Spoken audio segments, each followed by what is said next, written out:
Hey everybody, and we're back for another Whiskey Wednesday, but on Thursday. It's Thirsty Thursday, right? We'll keep the alliteration going. Thirsty Thursday, all right? All right, let me turn down the music just a little bit. Had some prior commitments. My son had a gig at his school band. He's in beginning band this year in middle school, so I had to go to that, of course. I couldn't miss that, so I had to push this out to Thursday. So thank you for joining me. If you're joining me, it's going to be a really special Thirsty Thursday today, because this will be the first one. So you're welcome, new experience, a new thing for the channel. It probably won't happen going forward. It'll probably be on the Wednesdays if I can at all help it, but fantastic story tonight. I don't know, read down below, Mourn Not the Mortals by Jordan Smith. Let me give you a little bit of information here about the author himself and the book there, as it were. Did that? Yeah, that came out. Oh, it didn't put the book info in on the Twitch side, but it did on the YouTube. That is interesting. Nathan Smith, how's it going there, buddy?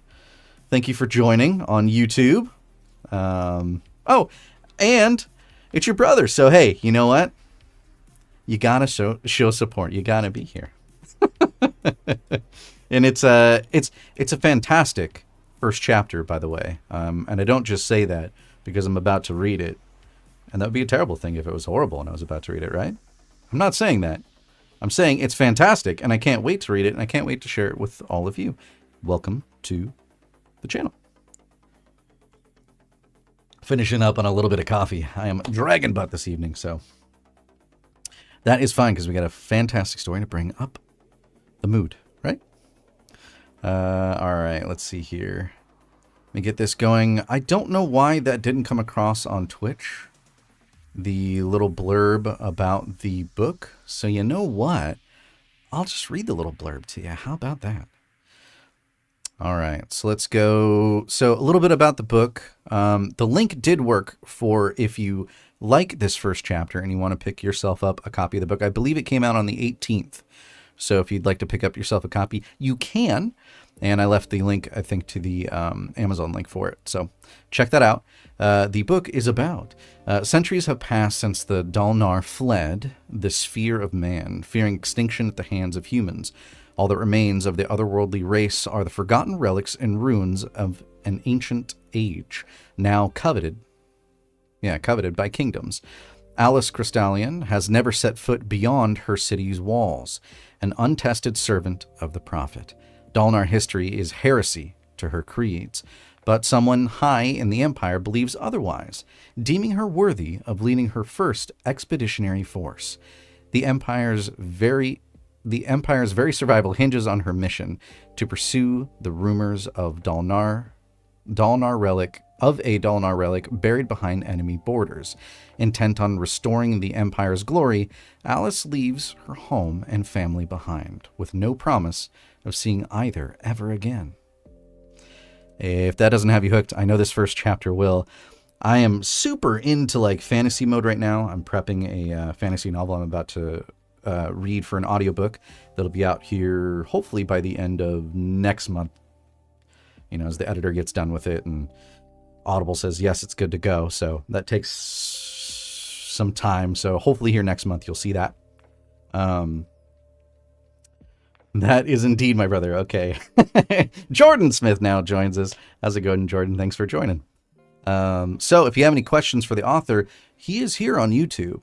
Ask away. I'll relay the message. Or hop on YouTube. Ask there. Mirage, how's it going? What's up, handsome man? I mean, go on. I am susceptible to flattery, Mirage. How'd your thing go? I heard you... Well, I sent you the audition thing. Any news? Let me know. I'm super interested to know. I know you got the one thing. You just messaged that this morning, but the other thing, the one I sent you. Yay, nay? I don't know. We'll see. Before we get into the streaming of things, let's start with the other half of the thing. What are we drinking tonight? To continue along with the Irish theme this month due to St. Patrick's Day, let's break into a little bit of this.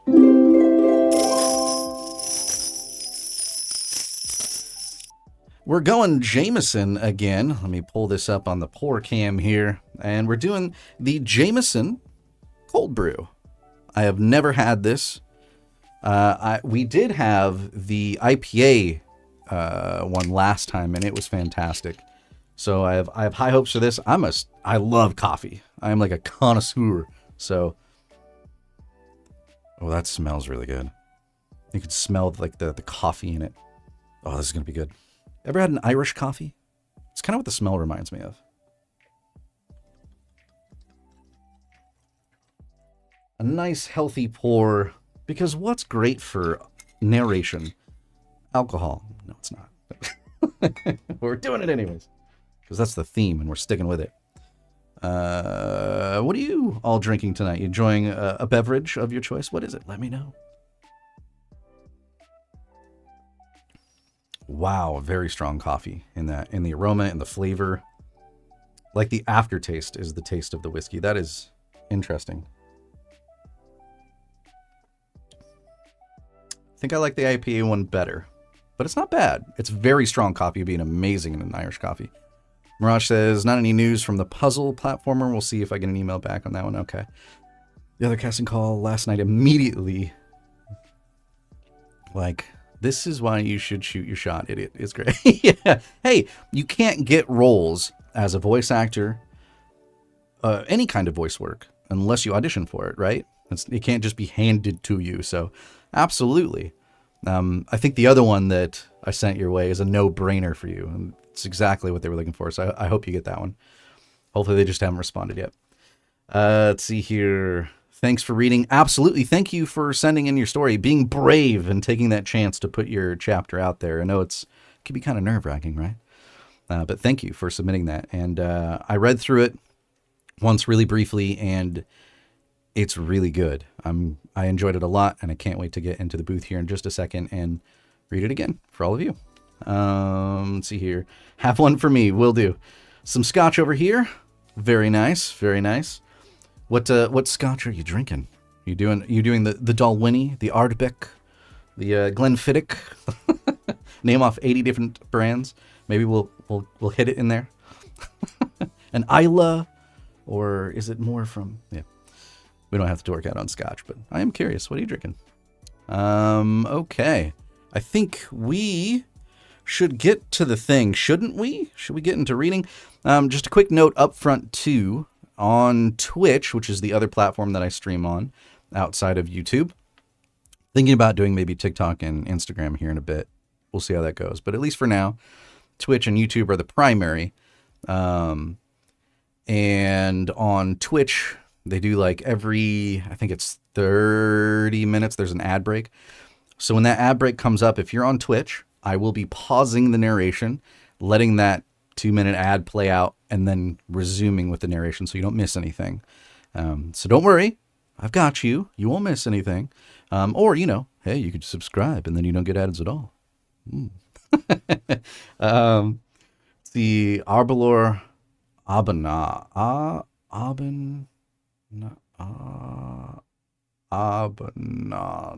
don't know how you spell it. I don't even know how to say it, apparently. Sounds good. Now I'm going to have to look it up. What did you say? It's Abelor?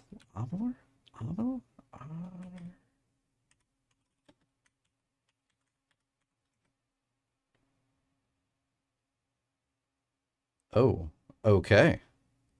All right. We're getting serious with it. It's a space side. Okay. Nice. I have no idea how the heck you would say that.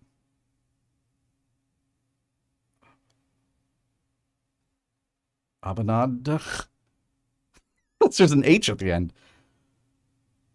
Abalor or something like that is probably how you say the beginning of it. But okay, all right, I'll check that out. I have actually never had that. Another one to throw in there. So yeah,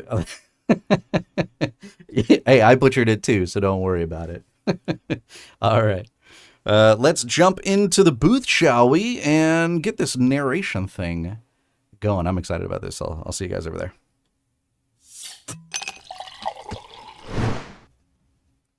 Yeah. Oh, man. Getting into... Oh, no. It's like every time I step into the booth, I almost destroy the booth by getting into it. Oh, no. I'm wrecking all kinds of things and my light's coming down. No. There we go. There we go. Oh, don't tip over. Don't do that. I'm wrecking everything tonight. All right, stay. Stay. All right. I'm still working on getting the camera in the actual professional recording booth that I purchased working so that we don't have to use this temporary makeshift one as I get hit by my light again. What is going on? Oh, I see. How did that happen? There we go. Fixed it. All right.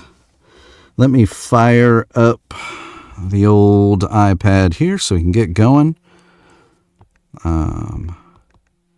But good news on that front. I finally discovered the technology that will allow me to do it. It's called NDI, if you're curious, where you can basically stream video over your network.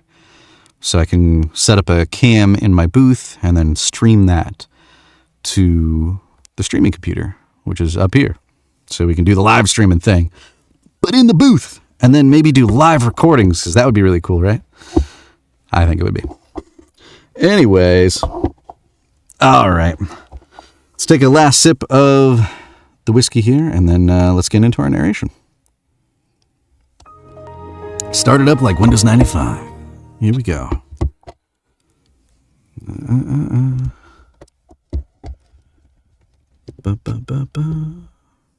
Okay. And real quick before we start, I don't think the mod is here. He is not. But he normally likes to keep me accountable. We have a thing on the channel called the flub counter. So every time that I mess up, you can keep me accountable by typing an exclamation point, F-L-U-B, flub, and it will give me one of these, which is a flub, meaning I messed up. I don't know if that's working on the YouTube. It looks like it got disabled again. I don't know why it keeps doing that, but it should still add to the counter. I don't know if it'll show you, but it should still add. But anyways, my mod has turned that into a drinking game. I would recommend, though, if you're going to partake in that particular game, I mess up a lot, so drink responsibly. That's all I'm saying. Switch to water. Nobody's judging. All right, here we go.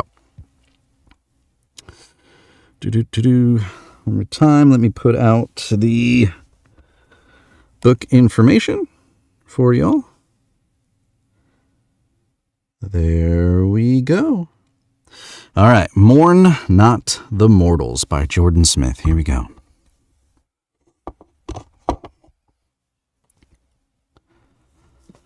For all her life, Alice had been taught to revere the prophet and his teachings. Today, she would be among the first to witness his body break apart. She stood beneath a marbled rotunda on the northmost point of the divine citadel. A crew of slaves toiled in the holy gardens below. They fastened thick ropes around the ankles of Luvi, the prophet, fixed high on his pedestal, clad in the rags of a beggar and clutching a lengthy scroll. Gripping the ropes in their calloused hands, they held fast beneath their master's gazes. Alice noted men and women of all shapes and colors numbered amongst the slaves. The absence of tassels notched into their belts, barren from having just arrived in the city, marked them low-ranking, impure. But their masters were eager to chain them and put their newly acquired property to work.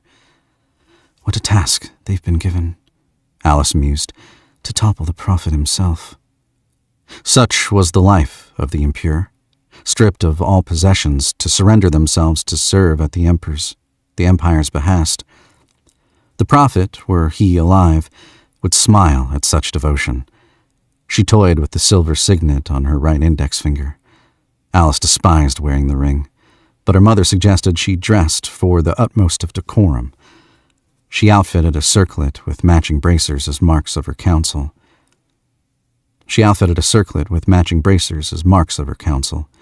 The items were plain without gemstones or scrollwork, and bore the inscription of her claim, and even then, only those with a trained eye could discern the details of such scriptures.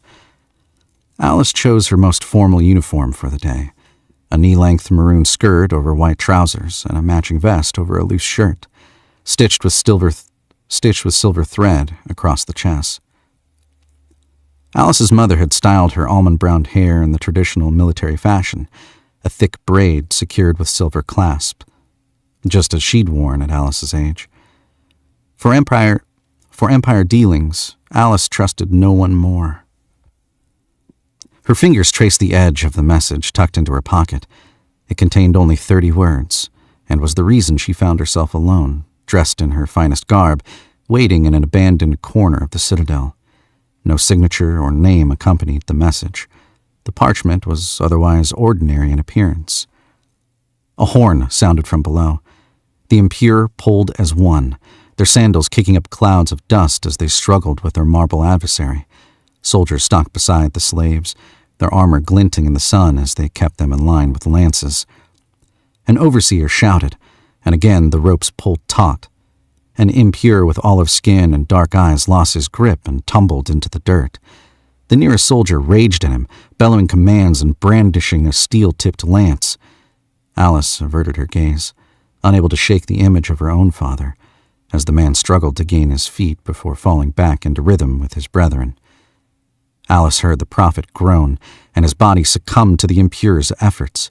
A crack split the foundation, rippling upwards and webbing the statue's weather-worn legs. The impure heaved once more before the prophet's legs gave way, breaking just above the ankles. Dropping their ropes, the slaves retreated as the 30-foot-tall form of Luvi the prophet fell from his foundation and crashed to the earth like a meteor from the heavens. Alice bowed her head. Great things are coming, she thought. Where once our old monument stood, a new dawn for Luviatra. I think I'm going to say it that way, Luviatra, I think. Where once our old monument stood, a new dawn for Luviatra awaits, and I will behold its arrival. She stepped from the rail and tugged at her vest in a fit of discomfort, the garment tighter than the jerkins and doublets she preferred. Its ill-fitting nature was a testament to how little she wore it, although being the formal service uniform for all aspirants. She made for the round table in the middle of the room, where an attendant left a pair of goblets and a glass carafe, its contents a summer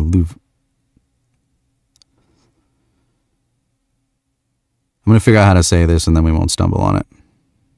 Luviatrin, I think. Luviatrin. There we go. Its contents a summer Luviatrin wine. Alice ignored these and instead focused on the scenes of splendor depicted on the muraled ceiling. It illustrated the first days of Luviatra, the city's skyline radiant and unwavering. Pure white towers and domes touched billowing clouds. Jubilant masses filled the streets and raised their arms towards a figure on the tallest tower. Those days are long gone. Alice raised a goblet in remembrance of the great city's past, only to frown at her own reflection. The towers are empty, the streets lined with filth, and the clouds break before blessing us with rain. The attendant had left Alice half an hour ago, but she was not alone. 2 sentries stood guard near the stairway. They held their halberds in relaxed positions, eyes emotionless beneath helms with cloth veils that concealed their faces. At the bottom of the stairs stretched a long walkway, its parapets lined with maroon and white banners overlaid with the insignia of the Luvitrian Empire, an ornate scroll held aloft by hands of fire. In the distance loomed the divine citadel, seat of the emperor, stretching to the heavens like the marbled fist of a god. Alice pondered the presence of the centuries as she set the goblet down.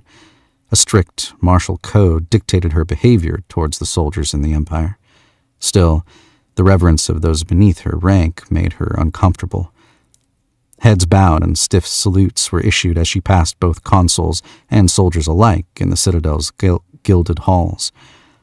After nearly a year in her station, she'd not grown used to the deference. 82 aspirants formed her order, and as 7th aspirant, she was placed in the upper echelons of the order's hierarchy, an honored position, but even she was the prophet's servant, not some hero to idolize. Banners along the walls rippled in gentle waves, and a sudden breeze cooled the beating sweat around her circlet. She removed the headpiece and rubbed her forehead, fretting at the slight indent left by the metal, then placed it back on her head. The anonymous message in her pocket arrived by way of private courier in the early hours of the morning. Its message was brief. The script, without seals or signatures, offered no hints of the writer's identity. 7th aspirant, Alice Crystallion. I request your presence at the Chamber of Antiquities this very afternoon. The old ways are faltering. Commit to your claims and serve as the herald of the new dawn. The words were cryptic. Someone of importance had taken measure of her and deemed her worthy of a great undertaking. Yet here she was, left waiting for an unknown party. Do not be impatient, she chided herself. The summons were issued from someone unconcerned with making the 7th aspirant wait. The 6 comrades that outranked her would never go to these grandiose lengths for a simple meeting, and the 1st aspirant, Roysa, would disapprove of such self-important behavior. Alice eyed the table once more. Rainbow fragments cast around the room as the sun pierced the carafe, setting the orange liquid within aflame. She didn't partake and couldn't think of any aspirants that did. It was not a habit that was encouraged in her office. So, not another aspirant, then. The message had come from outside her order. The rhythmic sound of steel on stone echoed from the stairwell. She pulled her eyes from the table as the sentries tapped on the ground in unison with the butts of their halberds to signal an arrival. A tall man with close-cropped silver hair ascended the stairs. He wore a cowled tunic. The garb, sky blue, had festooned with lacquered buttons down the front. Wooden rings adorned most of the man's fingers, and his flint-flecked eyes encompassed the entire chamber, dome ceiling and all. He gained the top of the stairs, gliding towards Alice like a specter. The breath caught in Alice's throat. She bowed, the motion made stiff by the surprise. "Prophet be praised," she murmured to the stone floor. She cursed her rushed movements, hoping she hadn't offended the newcomer. "Arise, aspirant. Adulation is unnecessary," the man said. Alice obeyed, smoothing out her trousers. "Rector Prace." "You received my summons." The rector clasped his hands before him. "I apologize for the wait, but matters of the Empire run on their own schedule, as you well know." "There is nothing to forgive, Rector." The man smiled, waving a dismissive hand at the pair of sentries. They leaned their halberds on armor-clad shoulders and retreated down the stairs. A fit of nerves raged in Alice's stomach as they departed. Prace was one of the most powerful men in Luvatria, and seldom meddled in aspirant affairs. She steeled herself, counting her heartbeats until they slowed to a normal pace. The rector, oblivious to her thoughts, reached for the carafe. "I know better than to ask you to join me, aspirant." He sniffed, filling the goblet with wine. "What would your comrades think of you sharing a drink with the right hand of the Emperor? I'd imagine Roysa would not relish the resulting discourse." "The 1st aspirant has no appetite for heresy." "In that we are alike," the rector said. He raised his glass towards the painted faces above, featureless as they looked to the prophet in his tower. "The cruelty of time cannot erase our past. Our days of decay are at an end, and now we look to the light of a new age of the Empire. Prophet be praised." "Prophet be praised." Alice repeated. Prace's arm hovered for a moment. He then returned the goblet without a sip and fixed his gaze to the ceiling. These images, he said, dragging his stony eyes across the faded illustrations, are so unfamiliar to my sight as to be foreign. They tell me of a time when our people trusted the prophet and his claims for truth and guidance. His eyes lingered on the lone figure fixed upon the tallest tower in the mural. They sang of his wisdom in the streets, built marvels unseen in his name, and forged a holy empire in his words. Alice listened calmly, not daring to interrupt. And now, sorrow crept into the rector's voice, our towers are crumbling. The streets of the pilgrims' precinct are riddled with drug-addled mendicants. Year after year, the season of the blessing brings less and less impure souls to greet our gates. Our strength dwindles like that of a dying mule, broken and weak from years of duty. The empire, as we know it, is in its last days. But you, aspirant, he shifted his gaze to Alice. It is loyal servants like yourself who will restore this city to its former glory. Alice's face reddened at his words, and she inclined her head to mask the reaction. Praise from the rector was not something she ever expected to receive. I am bound to the prophet. If ever I should fall short of his teachings, then I will relinquish my right to uphold the claims. An aspirant is one of the most valuable assets in the empire, the rector said, as if she hadn't spoken. You are beholden to the prophet's teachings, and the very embodiment of his claims that built this once great city. You flatter me, Rector, Alice said, unable to meet his eyes. It is not flattery to say that your claim, the claim of devotion, is perhaps the most worthy of the prophet's teachings. Prace placed a hand on the rail, a virtue that even the wisest amongst us would be foolish not to master. A difficult claim, yes, but one that is necessary to lead. Alice's ears perked up. At last we come to it, she thought with excitement. The new dawn his message spoke of. The rector took her silence as a sign of acceptance and smiled. Good. You do not balk or waver. That is what it is to be an aspirant. He beckoned Alice with a wave before turning his attention to the gardens. She did as he bade and approached the rail. The sun-baked stone was warm beneath her hands. A welcoming breeze kissed her face as she joined the rector's side. They stood in silence, observing the impurer's work. Much of the rubble had been cleared, and a knot of slaves idled around the statue's foundation. And that sound means we are at our ad break, so we'll break here for just a second and gather thoughts and talk a little bit until the break is over, and then we'll resume so that nobody misses the story so far. How you enjoying it? I'm liking it. Rough start by me, but but the story is fantastic so far. You guys enjoying it? Let me see here. Let me catch up on chat if there is any. You got it. Okay. Yeah, when I read through it earlier, and I read through like some of the different names, I kind of just went, oh, I should figure out how to say that, and pressed on. But I never came back and figured out how to say it. So, when you get an audiobook, you don't hear these things. It's just perfect. So you're getting a behind-the-scenes look. You're welcome. Live reading, it's so much fun, isn't it? And we have about 25 seconds of our ad break left, and then we'll continue. I'll just reread kind of that, those couple sentences there, and we'll continue into it so we can catch up again as the ad break ends.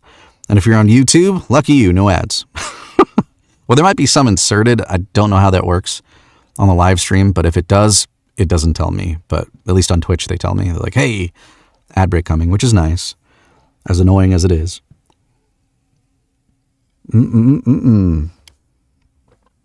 All right. I love the whole, world building of this. It's fantastic. And the way that you dive into the story and you build it immediately captures my attention, which is definitely something a first chapter should do, right? Probably why you wrote it that way. But it's really good. I'm liking this. And it kind of builds, and as you learn more with the characters, you're like, oh, I don't know, it's just really good. I'm in a super big adventure fantasy mode right now, so this is marking off all those things I want. So good job. This is fantastic. All right, I think our ad break is open. I, for one, like this story. Well, you better. You better. All right. Okay, let's jump back into it now that we're back from our ad break. Okay. They stood in silence, observing the impurer's work. Much of the rubble had been cleared, and a knot of slaves idled around the statue's foundation. The slaves clutched their pickaxe. Wow. The slaves clutched their pickaxes and ogled at the prophet's broken feet still attached to the stone. It had been some time since Alice visited the gardens, but she'd never forget the words etched on the statue's base. Each of the highest 6 claims dominated a single side of the hexagonal foundation. Her own claim and the other 75 were written into the stone beneath the prophet's holiest words. If one knew where to find them, dwarfed and crowded like a smattering of squalid huts in the shade of a grand palace. Got it. If one knew where to find them, dwarfed and crowded like a smattering of squalid huts in the shade of a grand palace. Do not envy your brothers and sisters, she reminded herself. They serve the prophet as you do. We share the same destination even if we walk separate paths. Prace broke the silence. Long have the Strakoran heathens across the sea held lands that should be ours. His face hardened as he spoke, the words leaving his mouth like sharpened barbs. Their protectorate is nothing more than a shadow government, cobbled together by scheming men and women of impure blood, scouring their own lands and plumbing its depths to root those out they've deemed precious to their cause. Most of these unfortunate souls are children, ignorant of the very malady that afflicts them. Alice's blood quickened at the mention of their enemies. Strakora is a base and deplorable nation. Their resistance to the prophet will be their undoing. Prace's expression twisted into a disgusted sneer. You have the right of it. Imagine the most powerful country in the world built on the bleeding backs of children, taken from their homes with scant explanation to their families, only to be thrust into a lifetime of servitude in the confines of that cursed tower, fashioned into weapons to do the very thing that robbed them of their innocence. Except now they serve as the hunters to do the protectorate's bidding. He tapped the rail with his knuckles, and the cycle continues in perpetuity. Alice noted the vitriol in his voice. She felt the same anger when studying the histories of the wars between her ancestors and the Strakorans. However many centuries ago. But the rector's words carried malice that spoke of a wound reopened. We've never possessed the means or opportunity to strike back and take what should be ours, the rector proceeded. Until now. What do you know of the Dalnar, aspirant? Alice's thoughts scattered at his words, scurrying to make sense of the change in topic. Very little. Our instructors didn't teach us of the Dalnar people in the Citadel, and the prophet never mentions them in his claims. This is true. You'll not find more than a footnote about the Dalnar anywhere in our extensive archives. He studied Alice for no more than a moment. But what if I told you they are the key to restoring our empire to its former glory and ridding us of the Strakorans with a single stroke? She opened her mouth to speak, but Prace held up a hand. His distaste was replaced by the appearance of a man who discovered the weakness of a hated enemy. There are legends that tell of ancient relics gifted to the Dalnar by their gods, remnants of a time when deities walked the land alongside mortals before fleeing this world for another. The relics were scattered, only to be hidden, destroyed, or taken into the wrong hands. Surely they are only myths and fables, Alice bristled. To witness the rector speak of such matters was an affront to her, despite his stature. The Dalnar are beasts, and all but extinct. There are no gods. I would hope that the Emperor puts no stock in such absurdity. The Emperor is the embodiment of our prophet's claims, Prace said. Our people look to him to lead them as they would the prophet, were he alive today. But even he cannot be privy to all the hidden truths of this world, and if he were, he would most likely turn a blind eye to such, what did you call it, absurdity? Alice narrowed her eyes at the man before her. Before today, she'd never met the rector.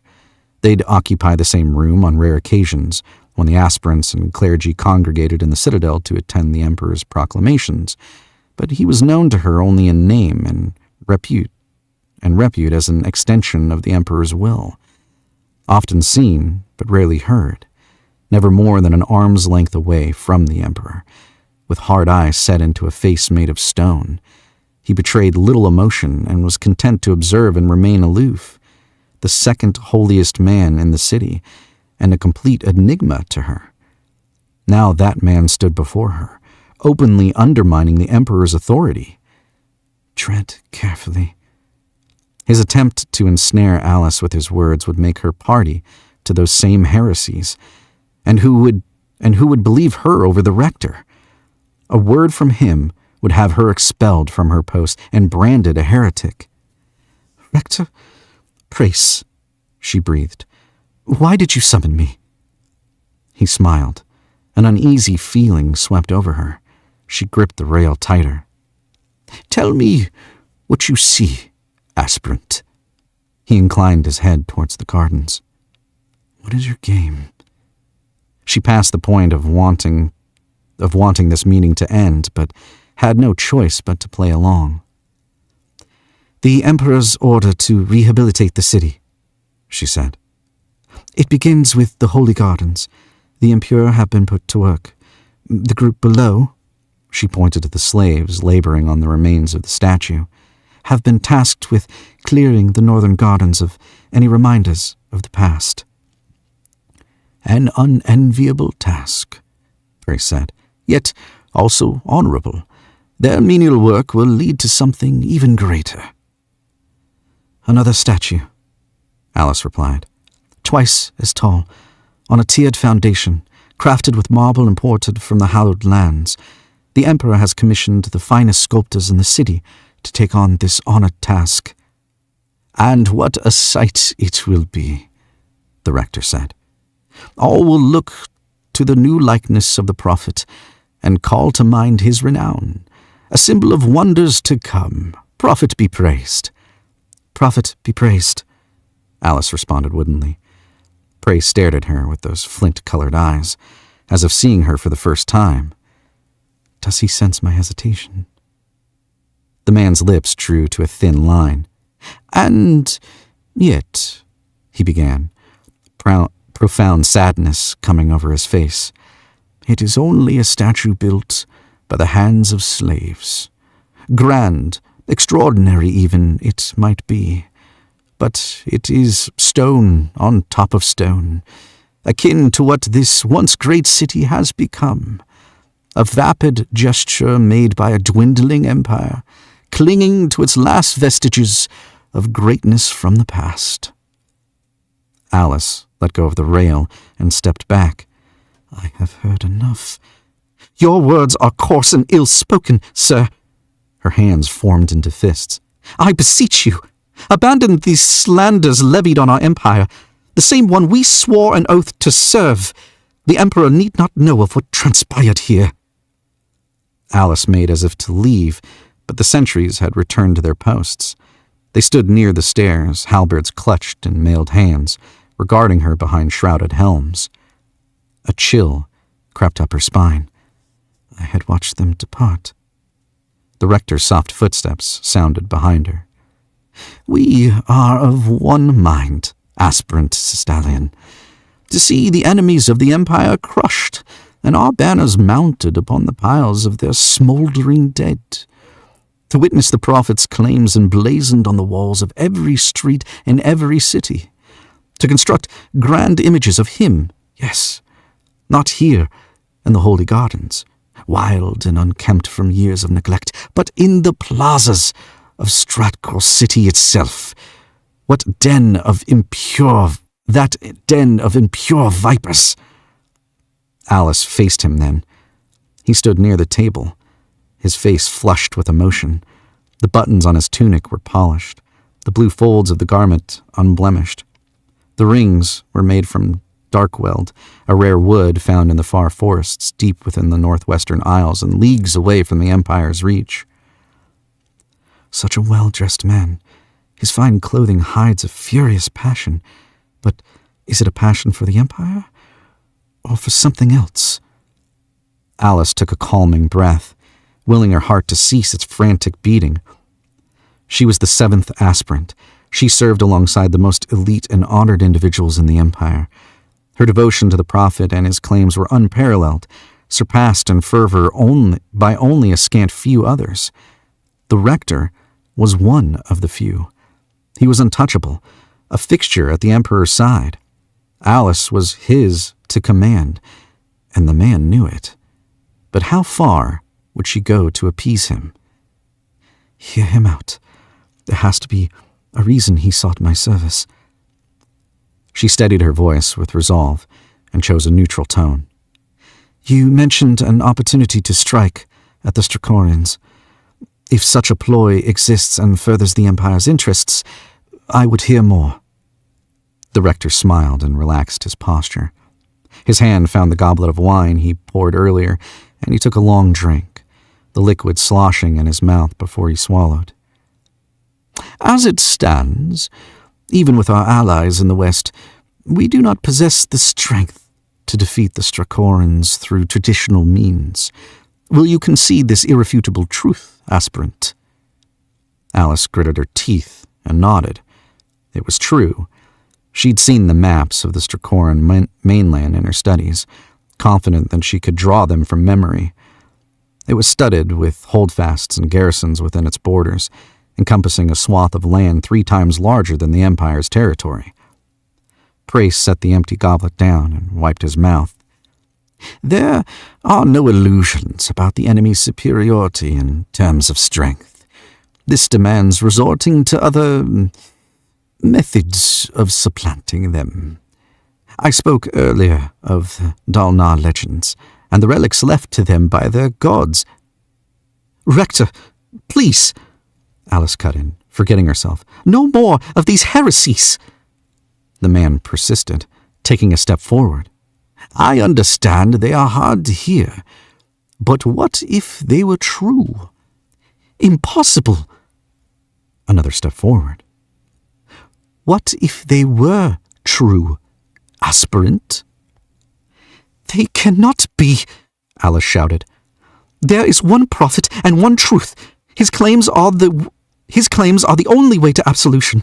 This talk of gods and Dalnar smacks of heresy." She caught herself reaching for her sword at her side that wasn't there.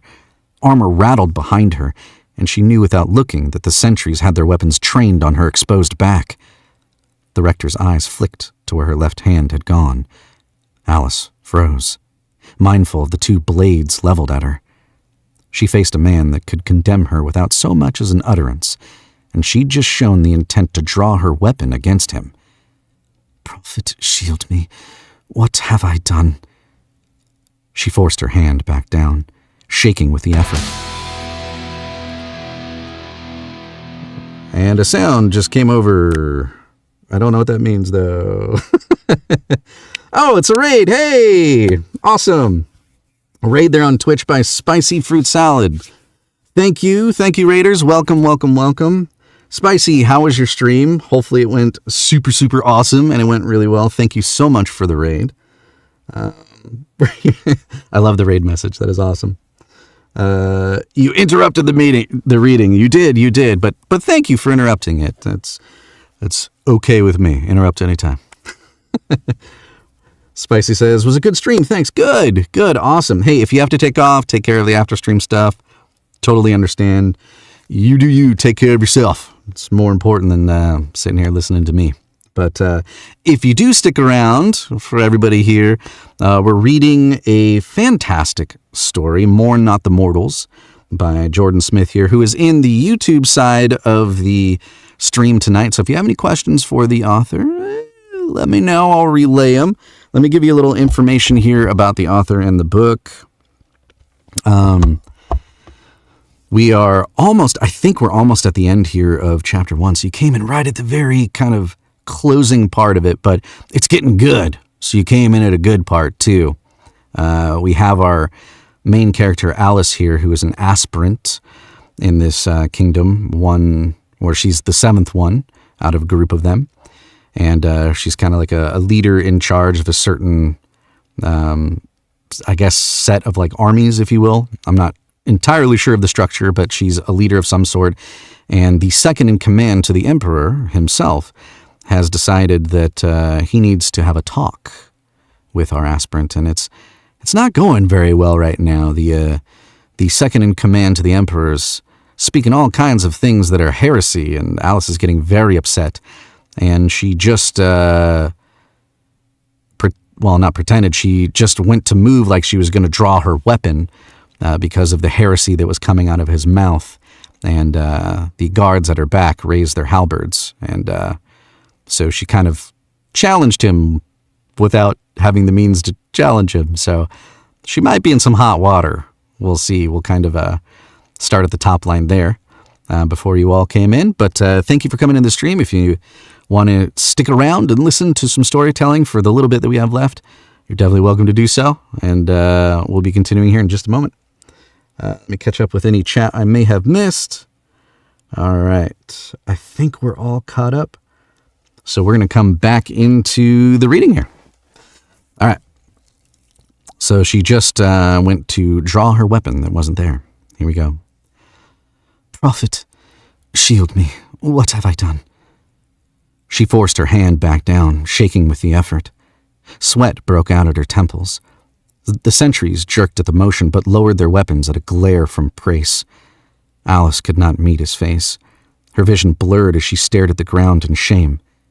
Come now, aspirant. The rector's voice was calm and absent of a threat. Do not be so quick to cast away your badges. Yours is a rare strain of zealotry, and I applaud it. Absurdly, he clapped his hands together. The sound bounced off the dome ceiling and echoed down the walkway. Alice kept her eyes to the ground, unsure of how to react. She'd made as if to draw her weapon on the rector, and he was applauding her for it? You are asking yourself, why me? The rector said, showing no hint of anger after her outburst.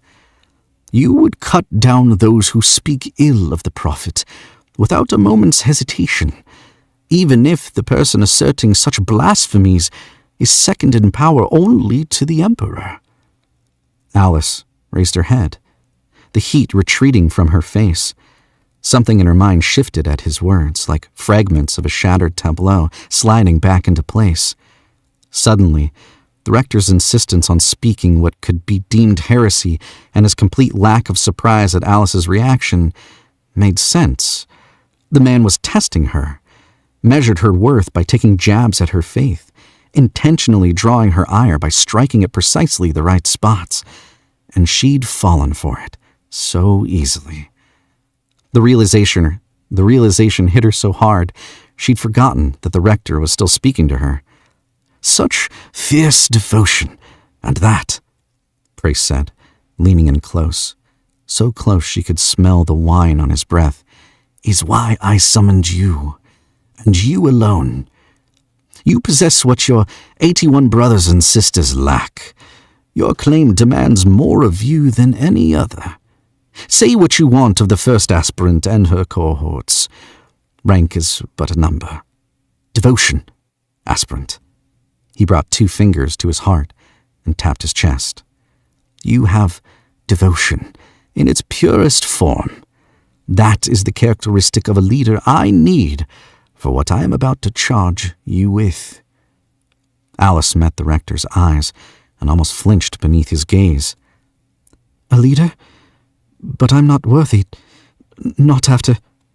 Her voice trailed off, and she felt like a stammering child. Alice, daughter of Ether Sistalion, you are worthier than most, Prace said in a soft voice. Only a fool would think otherwise. You will do great things in the name of our beloved prophet, if you would but accept the task I have for you. The world became still with those words. She no longer heard the impure's hammers breaking stones, so eager to add tassels to their belts, or the banners flapping in the wind with their crimson shades like drops of blood. It all faded away like the stars at dawn, their brilliance overpowered by the blinding sun. In its place, there was only the steady thrumming of Alice's heart and the rector's wine-soaked breathing, expectant and quivering with anticipation. She found her courage and her voice, her mouth forming the words before apprehension threatened to close her throat. I accept. Prace's face remained still, as if he had expected no other outcome. Only a slight nod showed that he'd heard her.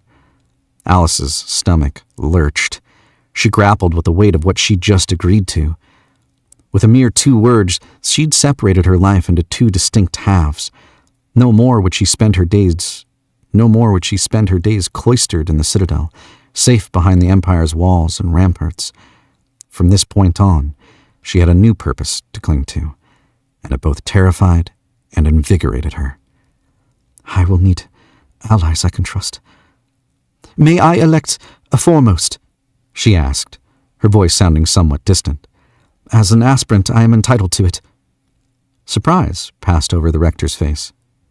A second in command. He rubbed his chin in thought. For a moment she feared he might refuse her request. Then he smiled. Of course, it is your prophet-given right to choose a foremost to serve at your side. Tears dotted the corners of Alice's eyes at his permission. She knelt, bringing a fist to her chest. Forgive me, Bremlin, but I need you now. Tell me what it is you would have me do, Rector. And there we end the first chapter of Mourn Not the Mortals by Jordan Smith. Fantastic story. Like I was saying kind of at the beginning of the stream, I'm in like fantasy mode right now, and this like whole world building thing is like scratching every itch that I want right now from a story. This was absolutely fantastic. And I believe, Jordan, if you're still here, this was your first story that you've had published. Is that right? I know it's available now, so if you see the link down there at the bottom of the chat, you can grab a copy now. I think it came out on the 18th of this month, if I'm not mistaken. Fantastic story.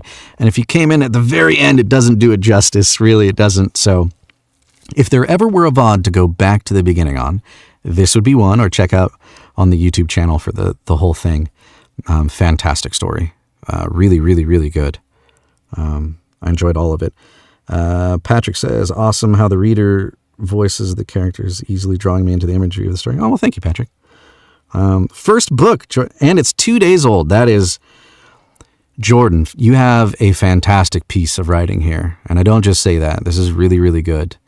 Especially for a first piece. This is really good. And I do want to read the rest. I might have to pick myself up a copy. Because I want to read the rest now. You hooked me, which is good. That's what first chapter is supposed to do. I love the world building that you have so far. And I already like the main character, which is great. You did a really, really good job of that. And there's still a little bit of mystery there. Like, I want to read more to figure out, what's going to happen? What does this mean? So that's good. It's good stuff. I really, really enjoyed it. Let's go back to the desk here and let's wrap up the stream and answer any questions y'all have and talk about next time. Shall we? Once I find the button, it's here somewhere. There it is. See you there.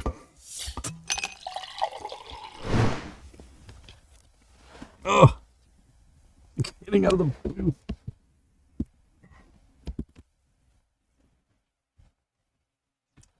All right. Like it's harder and harder every time, I swear. Hopefully you enjoyed it. Thank you so much for joining me both on Twitch and YouTube. I appreciate it. I keep like looking up here because I have the chat separated instead of looking at you. So cool. Love listening to it being read live. Oh, well, thank you, Cadence. It was super fun to read. Highly encourage everybody out there to pick it up if you haven't already. Let me hit that one more time for you, just in case you didn't get it. There's the link to it. You can pick it up now on Amazon. Is it available anywhere else, Jordan, that people can pick up if they don't want to pick it up on Amazon? No problems if you don't, but I know sometimes authors will put out there like several different places to put up stuff if people don't have the Amazon's accounts, although who doesn't these days, right? Right? Oh, man. Good coffee. So, as I wait for that, because YouTube's behind a little bit, he'll probably answer me here in just a second. I'm going to snooze that ad break because we're going to end before that comes up. Next stream is going to be next Monday, 6 p.m. PST for Macabre Monday, where I read short horror stories. I think we're going to return to reading some stories from the Other Stories podcast, of which I'm a narrator of. And I've got 2 fantastic short stories lined up for you there, so don't miss that. Excuse me, followed by Wednesday again for another Whiskey Wednesday, where we read a first chapter of an author's works. Just Amazon for now, unfortunately. Okay, no problem. Fantastic place to pick up your stuff anyways. And most people have an Amazon account at this point anyways, so not that big of a deal. But there you go. There's the link to the book down at the bottom of the chat there. Click on that. Bad Mamba Jamba. And that'll take you to the purchasing place there if you're interested. Fantastic stuff, Jordan. This is a really, really good read. I enjoyed it a lot. Like I said, loved it. Loved the characters and everything. Yeah, I think that pretty much does it. I'm going to look up for here on Twitch someone to pass the torch to, maybe another reader of sorts. Oh, and I think I know exactly who I'm going to pass it to. Another fellow writer and reader. So if you're on Twitch, stay tuned there. We're going to raid here in just a second and go over there. Let me get that all set up.